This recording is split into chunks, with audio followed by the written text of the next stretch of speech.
Halo Bapak Ibu dan Saudara-saudari yang kasih Tuhan, senang sekali hari ini kita bisa kembali merenungkan firman Tuhan. Mari kita berdoa terlebih dahulu. Terima kasih Tuhan untuk setiap penyertaan Tuhan di dalam kehidupan kami. Terima kasih Tuhan selalu menyertai, menuntun kami di dalam hari-hari kami.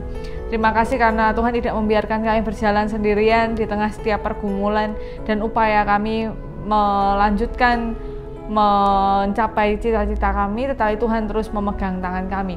Jika sebentar kami akan bersama-sama merenungkan firman Tuhan, kiranya Tuhan dapat menolong kami sehingga kami sungguh mengerti apa yang menjadi kehendak dan pertolongan Tuhan di dalam kehidupan kami, supaya kami dapat melaksanakan tanggung jawab kami yang berasal dari Tuhan. Terima kasih ya Tuhan, di dalam nama Tuhan Yesus kami berdoa. Haleluya, amin. Bacaan kita pada hari ini berdasarkan Yesaya pasal 41 ayat yang ke-8 hingga ayat yang ke-10. Singkat ya Bapak Ibu. Yesaya pasal 41 ayat 8 hingga ayat yang ke-10 yang berbunyi demikian. Tetapi engkau hai Israel, hambaku hai Yakub yang telah kupilih, keturunan Abraham yang kukasihi. Engkau yang telah kuambil dari ujung-ujung bumi dan yang telah kupanggil dari penjuru-penjurunya. Aku berkata kepadamu, engkau hambaku, aku telah memilih engkau dan tidak menolak engkau. Janganlah takut sebab aku menyertai engkau. Janganlah bimbang sebab aku ini Allahmu. Aku akan meneguhkan, bahkan akan menolong engkau. Aku akan memegang engkau dengan tangan kananku yang membawa kemenangan. Demikian pembacaan firman Tuhan pada hari ini. Sungguh berbahagia kita yang diberikan kesempatan untuk mendengarkan, merenungkan, memelihara, dan bahkan diberikan kekuatan untuk melaksanakan di dalam kehidupan kita sehari-hari. Haleluya.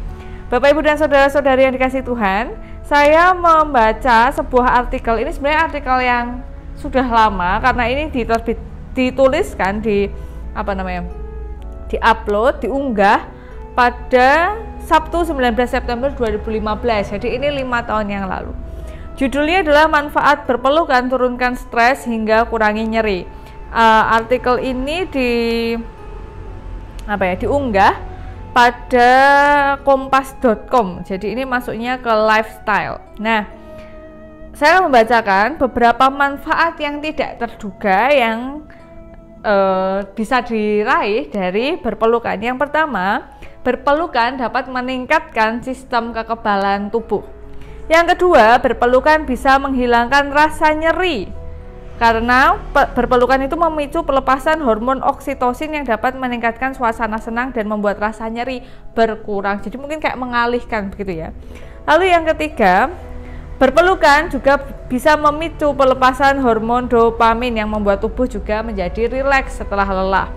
Lalu yang keempat, pelukan sangat tepat dilakukan kepada orang yang sedang menghadapi masalah, karena dekapan yang erat dapat mengurangi rasa cemas dan meningkatkan kepercayaan diri seseorang.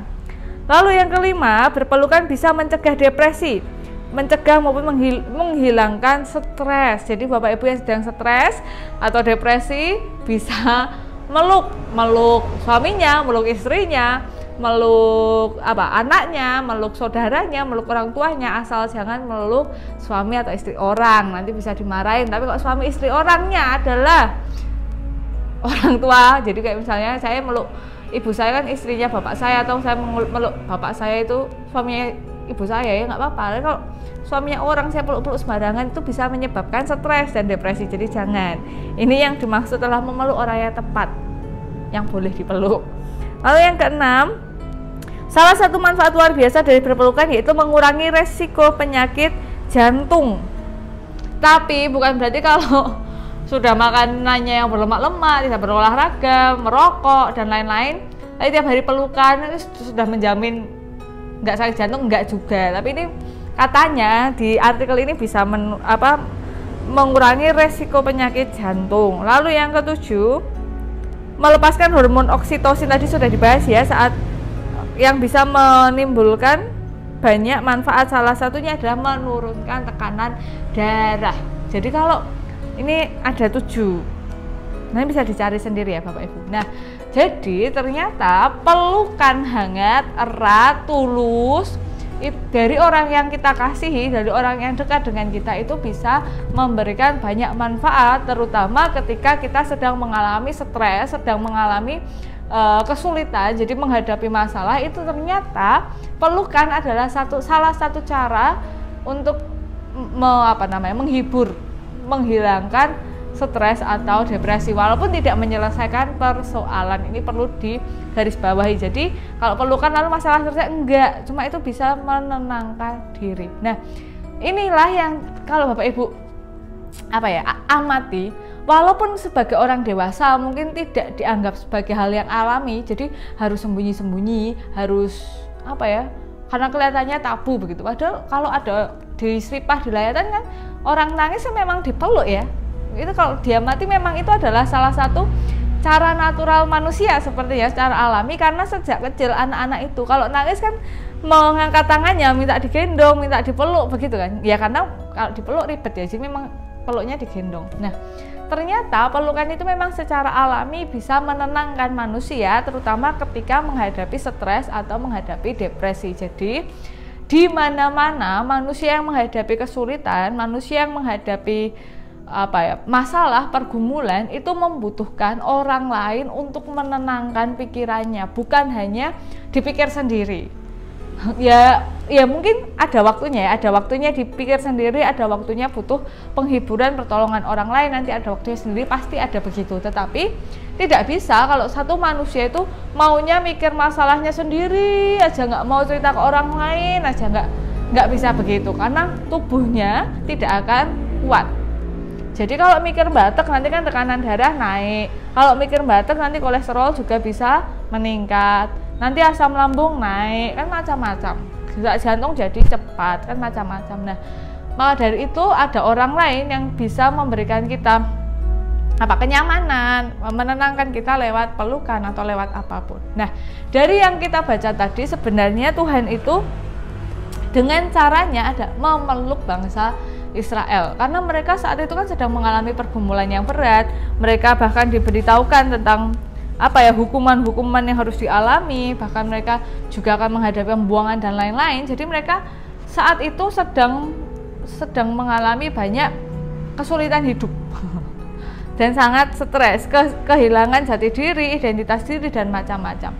Maka ketika Tuhan melihat hal itu, ingat, pertama-tama Tuhan itu tidak langsung ya sudahlah nggak jadi dihukum, enggak.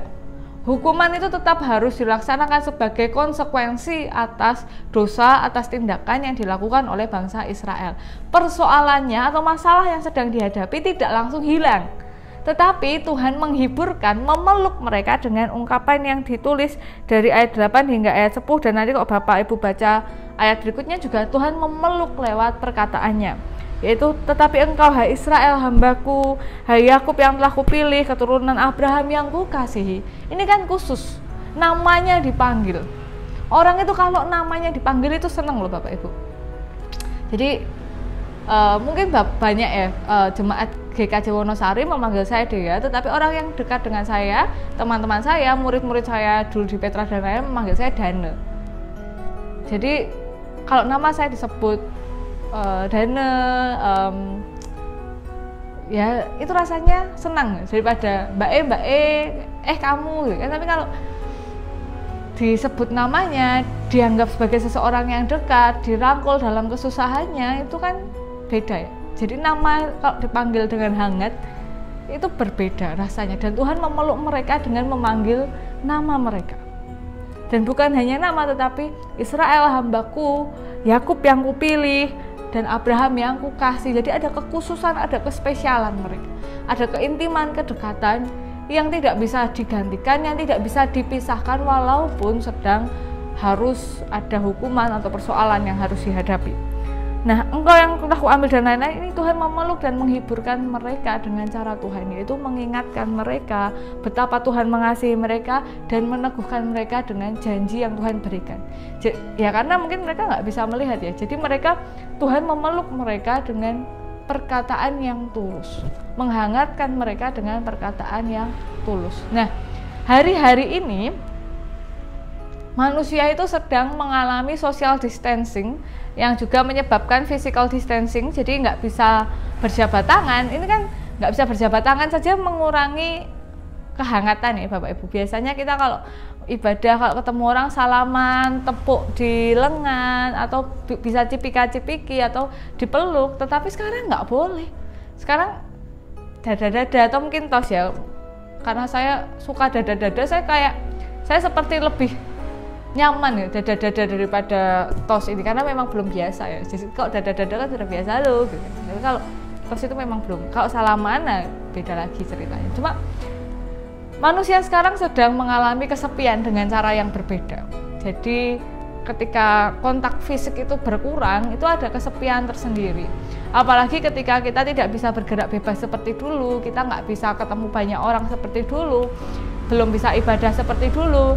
Bahkan besok, hari ini tanggal merah, mungkin nggak bisa kumpul-kumpul. Ini kan long weekend ya, berarti dari Jumat sampai Minggu biasanya bisa liburan kemana atau pulang ke kampung halaman, tapi ini nggak bisa karena keadaan. Nah, dalam hal-hal seperti ini, ayat-ayat yang baru kita baca ini bisa menguatkan kita bagaimana Tuhan memeluk kita. Ya memang pandeminya tidak langsung selesai, persoalannya nggak langsung selesai, tapi Tuhan memeluk kita dalam keadaan ini. Tuhan mengingatkan kita bahwa kita ini adalah orang-orang yang dikasihi.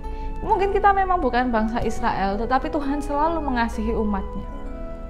Bahkan Israel yang beling seperti itu, Tuhan mengasihi mereka. Dan kalaupun kita beling, selama kita mau menyerahkan diri untuk dipeluk Tuhan, kita mau datang kepada Tuhan, kita akan merasakan bagaimana Tuhan memeluk kita. Bagaimana Tuhan menghiburkan kita, Tuhan meneguhkan dan berkata, jangan takut sebab aku menyertai engkau, jangan bimbang sebab aku ini Allahmu, aku akan meneguhkan, bahkan aku akan menolong engkau, aku akan memegang engkau dengan tangan kananku yang membawa kemenangan.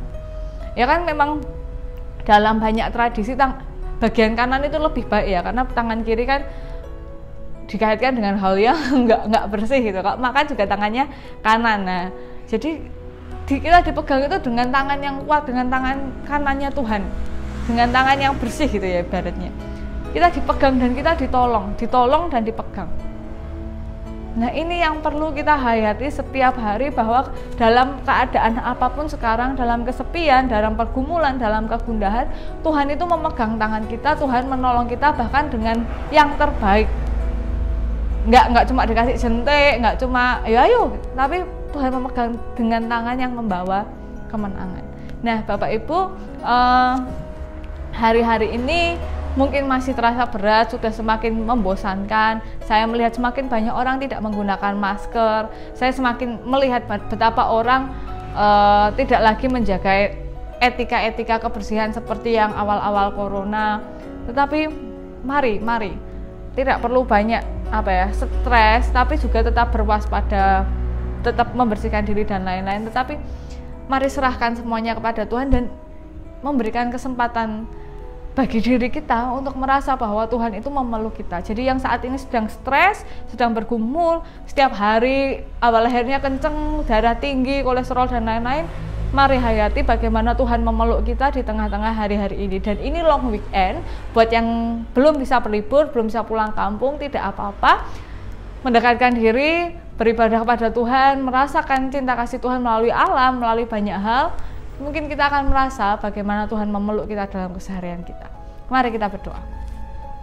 Terima kasih ya Tuhan, karena dalam segala hal Tuhan tidak pernah meninggalkan kami. Tuhan selalu memegang tangan kami, Tuhan memeluk kami dengan cara Tuhan. Dan kiranya Tuhan memampukan kami supaya kami dapat merasakan kasih Tuhan. Kami dapat merasakan pelukan, sehingga setiap lelah kami, setiap stres kami, setiap persoalan yang sedang menekan kami, dapat kami serahkan ke dalam tangan kuasa Tuhan. Dan Tuhan yang akan berjalan bersama kami untuk menghadapi segala sesuatunya. Terima kasih ya Tuhan, kami serahkan seluruh kehidupan kami ke dalam tangan kuasa Tuhan, karena Tuhan adalah satu-satunya yang dapat menolong dan memegang tangan kami sampai pada akhirnya. Terima kasih ya Tuhan, di dalam nama Tuhan Yesus kami berdoa, haleluya, amin. Ya, demikian yang dapat saya sampaikan. Selamat menikmati hari libur. Ya memang mungkin nggak bisa pergi terlalu jauh, tetapi mari menggunakan waktu liburan ini untuk mendekatkan diri kepada Tuhan, mendekatkan diri kepada keluarga yang ada di dekat kita atau teman-teman yang ada di sekitar kita. Dan jangan lupa jaga kebersihan, jaga etika, supaya kita juga tidak membuat orang lain cemas. Tuhan Yesus memberkati kita semua. Sampai jumpa.